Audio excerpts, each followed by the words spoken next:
Assembly ప్రశ్నోత్తరాల్లో Krishnapatnam port అంశంపై చర్చ. కృష్ణపట్నంలో container పోర్టును ఆదాని తొలగించడంపై సీనియర్ ఎమ్మెల్యే సోమిరెడ్డి ఆవేదన వ్యక్తం. కృష్ణపట్నంలో కంటైనర్ పోర్టు కోసం ఆదాని కాళ్లు పట్టుకుంటారని ఆయన అన్నారు. అంతకుముందు 25% మారిటైమ్ బోర్డుకి షేర్ ఉండింది.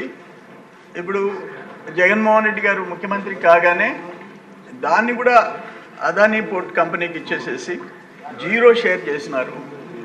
బట్ దీని విషయం ఒక్క నిమిషంలో 1996లో చంద్రబాబు నాయుడు గారు మా నాయకుడు ముఖ్యమంత్రిగా ఆ రోజు శంకుస్థాపన చేయటం, నేను ఆ రోజు ఎమ్మెల్యేగా ఉండటం, నాట్కో కంపెనీ నుంచి 2004లో సివిరావు గారు నవేగా కంపెనీ తీసుకోవటం, చాలా ఫాస్ట్గా దాన్ని గ్రోత్ సాధించటం.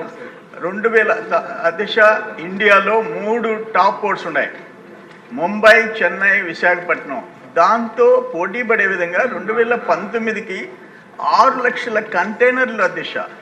అంటే ఎగుమతులు దిగుమతులు. ఎగుమతులు అధ్యక్ష గుంటూరు, ప్రకాశం, నెల్లూరు, రాయలసీమ. బియ్యం, చేపలు, రొయ్యలు, అదేవిధంగా మిర్చి, టొబాకో, వీటన్నిటినీ ఎగుమతులు అధ్యక్ష. దిగుమతులు అనేక ఎస్సీజెడ్లకి, రాయలసీమకి, నెల్లూరుకి అధ్యక్ష. ఆ కంటైనర్ పోర్ట్ని ఈరోజు మూసేయటం అంటే చాలా దురదృష్టకరమైన పరిస్థితులు అధ్యక్ష.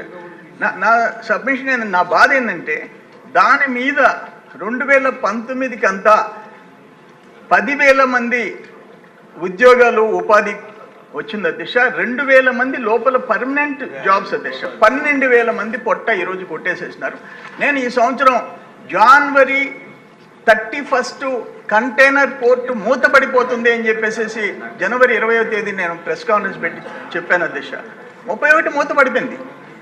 ఆనాడున్న సర్వేపల్లికి సంబంధించి మాజీ వ్యవసాయ శాఖ మంత్రి నోటికి వచ్చినట్టు నన్ను తిట్టాడు. ఆయన 31 మూతపడిపోయింది. కంపెనీలు అధ్యక్ష, అక్కడ ఎక్స్పోర్ట్స్ అండ్ ఇంపోర్ట్స్ చేస్తున్న కంపెనీలు చిన్న కంపెనీలు కాదు. మియాసెక్ company, MSC, CMA, CGM, Evergreen, YML, HMM.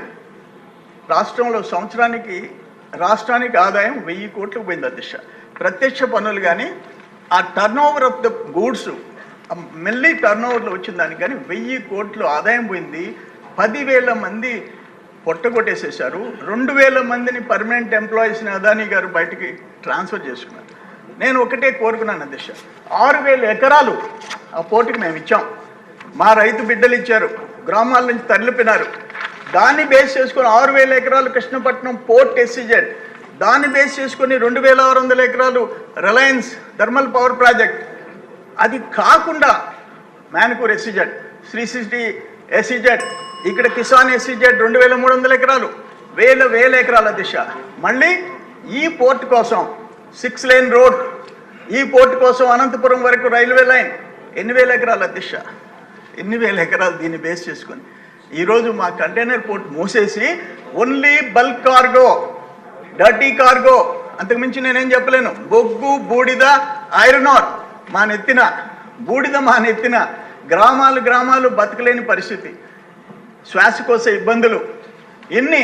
దాని తగ్గట్టు R&R కాలనీస్ కూడా 300 చిల్లర కోట్లకు మొదలు పెడితే దాన్ని ఆపేశాడు జగన్మోహన్ రెడ్డి గారు ముఖ్యమంత్రిగా. ఘోరాలు, నేరాలు చేసి పారేశారు. ఇప్పుడే నేనేమంటానంటే అసలు ఏంటి 25% మ్యారిటైమ్ పోర్టు ఓనర్ షేర్ ఉంటే ఈయన రావటమైంది 2020 సెప్టెంబర్ 7వ తేదీ. ఆ 25% కూడా దానం చేసేస్తున్నాం, మాకేం అవసరం లేదు, మీరు మూసేసుకోండి, తోసేసుకోండి అని చెప్పి దాంట్లో అసలు ఇంటర్ఫిరెన్స్ లేకుండా. నేనేమంటాను, జనవరి 20th నేను తెలుసుకొని ప్రెస్ కాన్ఫరెన్స్ పెడితే మారిటైమ్ బోర్డు ఏం చేసింది? గోళగిలికుంటా కూర్చుందా? ఓ ముఖ్యమంత్రి, ఆనాటి ముఖ్యమంత్రి ఏం చేశాడు? ఆనాటి ఆ పోర్ట్స్ సంబంధించిన మినిస్టర్ ఏం చేశాడు? ప్రిన్సిపల్ సెక్రటరీస్ ఏం చేశారు?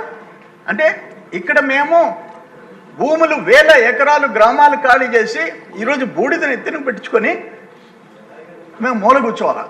నేను అధ్యక్ష, నేను గ్రామాలకు పోయినప్పుడు, అయ్యా 30 మందిని ఎంతయ్యా జీతం? 30,000 నుంచి 70,000. ఇప్పుడు ఇంట్లో కూర్చోండి. అయ్యా ఒక గౌండ్లపాలెం, అయ్యా దొరువులపాలెం బీసీ కాలనీ 39 మంది లారీ డ్రైవర్లు అయ్యా. 22,000 వాళ్ళు జీతం ఇస్తే 7,000 ఏమంటారు అడిషనల్గా 30,000. మేము ఇంట్లో కూర్చున్నామయ్యా. అంటే 10,000 మంది అధ్యక్ష, 10,000 మంది కడుపు కోత బాధ. ఎంత బాధ కాదు, వాళ్ళు చెప్పేది వింటుంటే. కూలి చేసుకున్న బిడ్డలకి అన్నం పెట్టాల్సి వస్తుంది.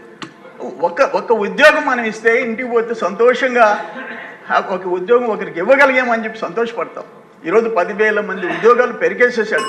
నేను ఒక్క మాట చెప్పాను అధ్యక్ష, అదానీ గారు